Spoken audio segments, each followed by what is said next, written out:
दोस्तों 11 जून सन 1993 में इंडिया के इलाके पंजाब के मूसा गांव में एक गरीब घराने भोला सिंह और चरण कौर के यहाँ एक बच्चा पैदा होता है। बच्चा बड़े होते होते 16 साल की उम्र में सिंगर बनने के ख्वाब देखने लगता है और महज 29 साल की उम्र में अपने गानों से पूरी दुनिया का दिल जीत लेता है और लाखों नौजवानों की दिल की धड़कन बन जाता है। दोस्तों कैसे किसी होटल में बर्तन साफ करने वाला लड़का जिसके गानों को सुनकर इसके आसपास बैठे उसका अपना स्टाफ उसके गाने खूब एंजॉय कर रहा था, इन लोगों को ये नहीं पता था कि जिन गानों पर वो झूम रहे हैं उसे बर्तन साफ करने वाले लड़के ने लिखे हैं।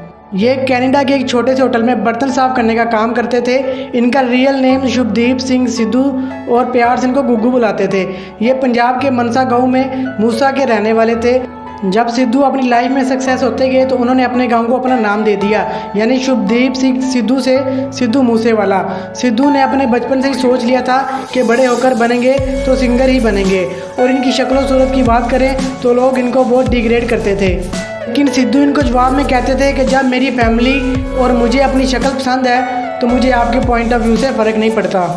सिद्धू मूसेवाले के पापा भारतीय आर्मी में थे, लेकिन एक हादसे के दौरान इनकी नौकरी चली गई और इनको पुलिस फोर्स ज्वाइन करना पड़ी। सिद्धू के घर वाले चाहते थे कि सिद्धू अपनी पढ़ाई पूरी करे, तो दोस्तों सिद्धू ने भी अपने घर वालों की बात मानी और स्कूल ख़त्म होने के बाद लुधियाना में ही गुरु नानक देव कॉलेज में इलेक्ट्रिकल इंजीनियरिंग की पढ़ाई शुरू कर दी। लेकिन कॉलेज में सिद्धू जो पढ़ाई कर रहे थे इसमें उनका कुछ मन नहीं लग रहा था। इसी दौरान सिद्धू ने सोचा क्यों ना गाने गाए जाएं, लेकिन इसमें भी प्रॉब्लम थी क्योंकि इनको गाना लिखना ही नहीं आता था। वो चाहते थे कि कोई लिखारी उनके गानों को लिख दे। बहुत से राइटर्स को फ़ोन करने के बाद बड़ी मुश्किल से एक राइटर इनके लिए गाना लिखने को मान गया और उसने सिद्धू को अपने गांव बुला लिया और सिद्धू ने अपनी बाइक उठाई और उस राइटर के गांव पहुंच गए। लेकिन जैसे ही सिद्धू उस राइटर के पास पहुंचे तो बारिश का बहाना बनाकर वापस भेज दिया। इस बात का सिद्धू को बहुत दुख हुआ और वो रो भी दिए और उसी दौरान सिद्धू ने अपने आप से वादा कर लिया कि किसी और का लिखा हुआ गाना नहीं गाएंगे।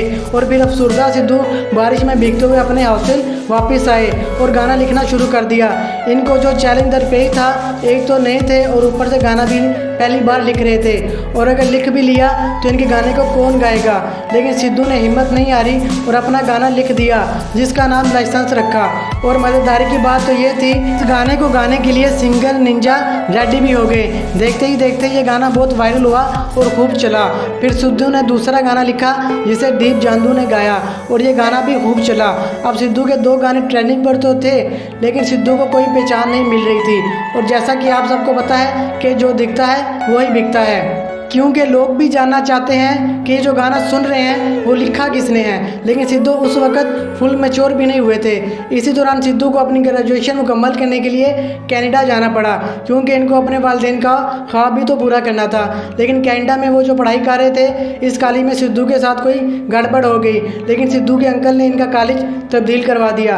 अब जैसा कि मैंने बताया कि इनका दिल तो नहीं लग रहा था इंजीनियरिंग में, तो उन्होंने दूसरे कॉलेज में अपना कोर्स तब्दील कर लिया और होटल मैनेजमेंट के कोर्स का इंतखाब कर लिया।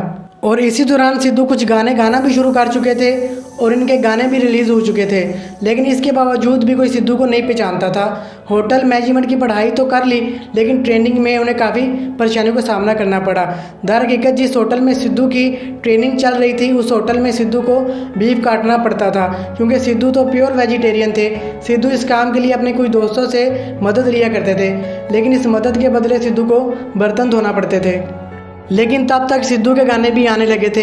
अब मज़ेदारी वाली बात तो ये थी जिस होटल में सिद्धू काम करते थे उसी होटल में नाइजीरिया के कुछ लोग भी काम करते थे और वो काम के दौरान सिद्धू के गाने मज़े से सुनते और खूब इंजॉय करते थे और सिद्धू के गाने सिद्धू को सुनाकर कहते थे कि देखो क्या लाजवाब सिंगर है। जब सिद्धू कहते हैं कि गाना उन्होंने ही गाया है तो इनकी बात का कोई भी यकीन नहीं करता था। और फिर कनाडा में ही उन्होंने जी वैगन के नाम से गाना बनाया और अपनी पहली म्यूज़िक एल्बम PBX1 भी बनाई और ये गाना उन्होंने अपने हेटर्स के लिए बनाया जिसका नाम लाइफ स्टाइल रखा।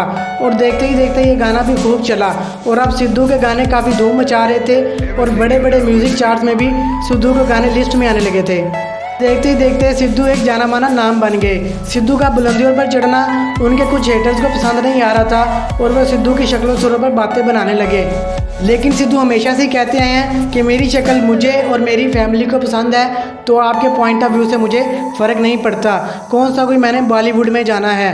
क्योंकि बॉलीवुड मेरी सोच से मुख्तलिफ है, इसलिए मैं अपने गाने खुद ही लिखता हूँ और ख़ुद ही गाता हूँ। वो कहते थे कि मैं अपने आसपास जो देखता हूँ, महसूस करता हूँ, उसे ही लिखता हूँ और गाता हूँ। सिद्धू मूसेवाले के गानों से नौजवानों को बहुत मोहब्बत थी। हाल ही में 29 मई शाम 5:10 पर उनकी जान ले ली गई। एक तरफ इंडिया का नौजवान सिंगर पूरी दुनिया में अपनी पहचान बना रहा था और इंडिया का नाम भी रोशन कर रहा था, लेकिन 29 मई को वह पहचान ख़त्म कर दी गई। गैंगस्टर लॉरेंस बिश्नोई के करीबी कनाडा के गोल्डी बरार ने सिद्धू मूसेवाले का कत्ल करवा दिया, जबकि पुलिस का भी दावा है कि 8 हमलावरों ने मूसेवाले पर हमला किया था और जिस जगह सिद्धू का कत्ल हुआ उस जगह AK-47 और 94 राइफल की गोलियां मिली हैं। मैं आपको बताता चलूं, इंडिया में AK-47 का इस्तेमाल करना काफ़ी रेयर माना जाता है। हाल ही में सिद्धू ने दुनिया छोड़ने से कबल एक गाना भी लिखा था। वो गाना कुछ यूँ था। वजीर रैपर के साथ मिलकर 15 मई को रिलीज़ किया था। ये इनको नहीं मालूम था कि ये गाना उनकी ज़िंदगी का आखिरी गाना होगा और उस गाने के बोल सच हो जाएंगे और जवानी में ही सिद्धू का जनाजा उठ जाएगा। दोस्तों, कहते हैं ना, ज़िंदगी और मौत का कोई पता नहीं होता कि कब और कहां पर आ जाए। शायद सिद्धू ने ये गाना खुद पर ही गाया था और आज सिद्धू हमारे बीच में नहीं है, लेकिन उनके गाने हमेशा हमारे बीच में रहने वाले हैं और उनके गानों की जगह कोई और दूसरा सिंगर नहीं ले सकता। इसी टॉपिक पर दोस्तों वीडियो को ख़त्म करते हैं। और दोस्तों, तरक्की करने वाले शख्स को हसद की निगाह से क्यों देखा जाता है और उसकी आवाज़ को क्यों दबा दिया जाता है, कमेंट सेक्शन में अपनी राय का इजहार ज़रूर दें। और अगर वीडियो आपको पसंद आई है तो वीडियो को लाइक कर दें। शुक्रिया।